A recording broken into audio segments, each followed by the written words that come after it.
আসসালামু আলাইকুম। আমি ডাক্তার মোহাম্মদ রেজাউল করিম অপু। কিছুদিন আগে একটি ভিডিও আপলোড করেছিলাম। সেখানে হাম নিয়ে কিছু কথা বলেছিলাম।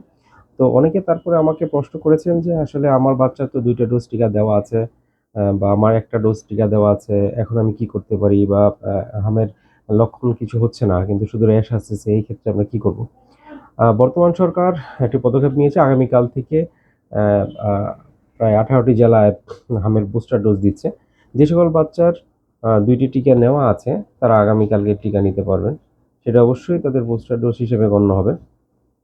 যদি কারোর টিকা নেওয়া না থাকে তারা তাৎক্ষণিকভাবে টিকা নিতে পারেন।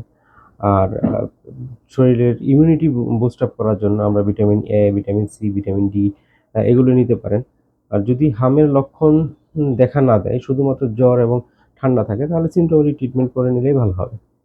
সর্বোপরি আজকে এই ভিডিওটা করার উদ্দেশ্য হচ্ছে অনেকের প্রশ্ন যেটা যে আমার বাচ্চার হামের ডোজ কমপ্লিট করা আছে বা এমএমআর ডোজ কমপ্লিট করে তারপরেও টিকাটা নিতে পারবো কিনা? হ্যাঁ, অবশ্যই আপনি নিতে পারবেন। যদি আপনার বয়স ১০ বছর আপনার বাচ্চার বয়স ১০ বছরের ভিতরে হয় তাহলে আপনি এমএমআর ডোজ আগে নিতে পারবেন এবং সেটা বুস্টার ডোজ হিসেবে গণ্য হবে। ধন্যবাদ।